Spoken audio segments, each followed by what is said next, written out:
Metaanálisis. Ahora procederemos a hablar de los metaanálisis. Se pueden definir los metaanálisis de dos maneras. La primera, como el análisis estadístico de los resultados de una larga recolección de datos de estudios individuales, con el objetivo de integrar los resultados. Glass, 1976. Segundo, de manera más acertada, como el análisis estadístico que combina los resultados de diversos estudios independientes, considerados por el analista como combinables. Hucke, 1988. ¿Para qué realizar un metaanálisis? En primer lugar, nos sirve para combinar resultados cuantitativos de múltiples estudios similares, para obtener un único resultado como resumen, diamante del gráfico de Forest o Forest Plot. Segundo, para evaluar la fuerza del impacto de la evidencia encontrada en los estudios. Es decir, se puede determinar si el efecto existe en cierta dirección. Tercero, para investigar la heterogeneidad de la literatura, en donde se pueden examinar las razones de dos diferentes resultados de los estudios. Para saber cuándo es apropiado realizar e integrar metaanálisis, se tiene que responder contundentemente a dos simples preguntas. 1. ¿Los resultados de los estudios pueden ser expresados en odds ratio, riesgo relativo o reducción absoluta de riesgo en sola estimación con valor numérico? 2. ¿Tiene sentido combinar los resultados de diversos estudios? En esta última pregunta se tiene que buscar la similitud en las intervenciones, poblaciones y resultados de los estudios seleccionados.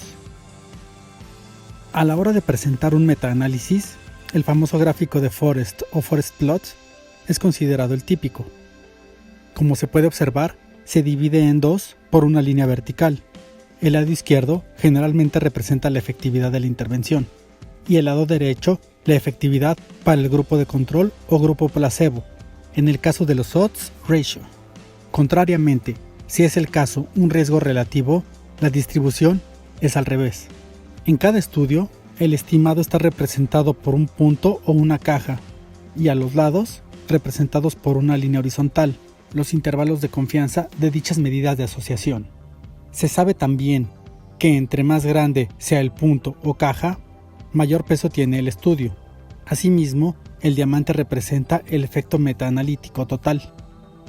En específico, a través del metaanálisis y visualmente del Forest Plot, se puede determinar lo siguiente: la dirección del efecto de la medida de asociación, la magnitud del efecto, la consistencia del efecto a lo largo de los estudios y la fuerza de evidencia que contiene el efecto, que depende del tipo de diseño de los estudios, sus sesgos y sus métodos estadísticos.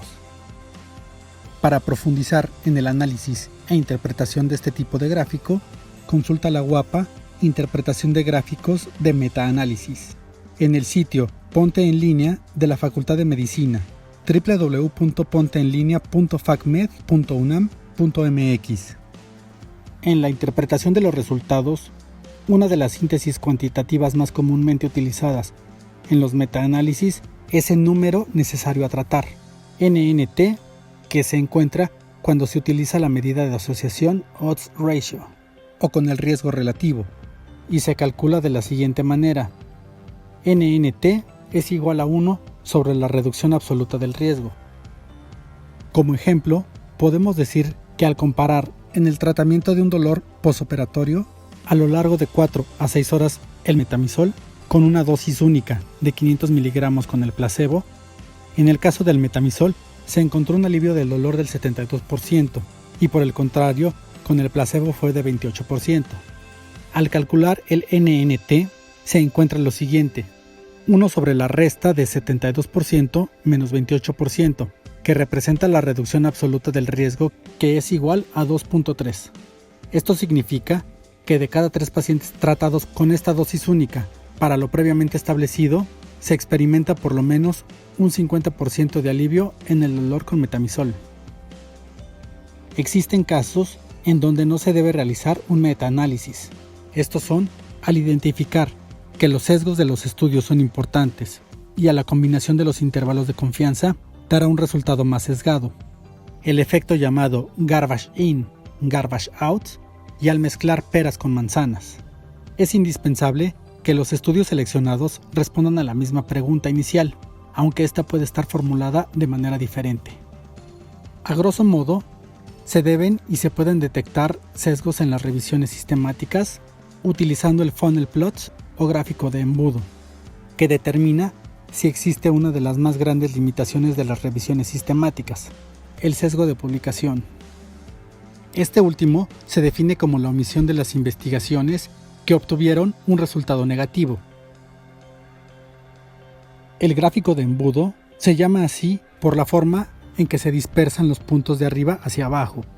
En el eje de las X se coloca la medida de efecto en cuestión, el riesgo relativo por ejemplo, y en el eje de las Y una medida de precisión, que puede ser el tamaño de la muestra. Por lo tanto, la precisión de los resultados será mayor en los estudios de muestra más grande, con lo que los puntos estarán más juntos en la parte alta del eje y se irán dispersando al acercarnos al origen del eje de las Y. De esta forma, se observa un conglomerado de puntos en forma de embudo, con la parte ancha hacia abajo. Este gráfico debe ser simétrico y en caso de que no sea así, debemos sospechar siempre de un sesgo de publicación. En el segundo ejemplo, se puede observar que faltan los estudios que están hacia el lado izquierdo, lo que puede significar que solo se publican los estudios con resultado positivo. Para profundizar en el análisis e interpretación de este tipo de gráfico, consulta la guapa Interpretación de gráficos de metaanálisis en el sitio Ponte en Línea de la Facultad de Medicina, www.ponteenlinea.facmed.unam.mx. De manera resumida y para determinar las diferencias entre los metaanálisis y las revisiones sistemáticas, podemos afirmar que estas últimas son un componente estadístico opcional de una revisión sistemática, en cuanto que las revisiones sistemáticas son el resultado del método científico utilizado para identificar, seleccionar, evaluar, sintetizar los resultados de similares y diversos estudios. Para entender el proceso de conocimiento y la toma de decisiones en investigación clínica, en este caso se debe pensar de la siguiente manera estructurada. Primero, la evidencia es generada a través de ensayos clínicos y estudios observacionales, entre otros. Segundo, la evidencia es resumida y presentada en portales como, por ejemplo, la Biblioteca Cochrane de la Colaboración Cochrane. Tercero, se producen las guías de práctica clínica dentro de las asociaciones y por los profesionistas, las cuales revisarás en la unidad 14. Por último, se aplica la evidencia encontrada en combinación con la experiencia clínica del médico y de los valores de los pacientes. A este resultado, como ya sabes, se le llama medicina basada en evidencias. Para la lectura crítica de una revisión sistemática o metaanálisis, se deben valorar numerosas variables que especifiquen la validez del estudio. En el caso de los metaanálisis, se debe valorar primero el tamaño mínimo de la muestra. Además, en ambos casos, se debe considerar la falta de aleatorización, la ausencia del doble ciego y las duplicaciones. Una herramienta útil en la evaluación crítica de cada revisión sistemática consiste en un test que comprende 6 preguntas, elaborado por Oxman et al. La primera pregunta que nos debemos hacer es la siguiente. ¿Fue enfocada la revisión hacia una pregunta clínica concreta? Esta misma pregunta se debe encontrar implícitamente en el título, resumen o introducción. Si es así, se debe definir si hay claridad en sus elementos claves vistos previamente. Segundo, nos debemos preguntar, ¿fueron apropiados los criterios de selección e inclusión de artículos? Se debe determinar si existe el adecuado diseño del estudio para la pregunta estructurada. Por ejemplo, en el caso de la efectividad o eficacia de un tratamiento, ¿los ensayos clínicos controlados y aleatorizados son los adecuados? Además, se debe especificar la determinación del periodo de selección de estudios, la restricción de idiomas, las bases de datos utilizados, la omisión de trabajos, publicados o no publicados, así como la población, intervención, resultados y tipo de estudio de manera explícita. En tercer lugar, la pregunta ¿es probable que se hayan perdido estudios relevantes o importantes? Para esto, es necesario comprobar la realización de una búsqueda exhaustiva de la literatura, con la inclusión de trabajos publicados y no publicados. por varios métodos explícitos en el artículo. En cuarto lugar, se hace la siguiente pregunta: ¿se valoró la validez y la calidad de los estudios incluidos?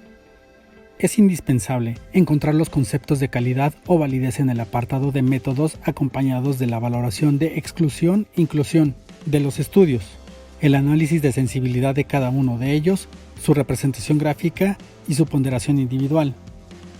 En la quinta pregunta se interroga: ¿son reproducibles las valoraciones de los estudios? Para ello, se deben valorar los datos cualitativos, para determinar si existe o no homogeneidad y aplicación a la población real, o en su defecto, de datos cuantitativos, metaanálisis, en donde el proceso se define correcta y claramente. En último lugar, pero no menos importante, se pregunta: ¿son similares los resultados entre unos y otros trabajos? En esta revisión sistemática, es aquí donde es necesario desarrollar la habilidad de interpretación del gráfico de Forest, al buscar similitudes de dirección y magnitud de efecto. Las referencias bibliográficas se presentan a continuación, en caso de optar por profundizar sobre algún tema específico.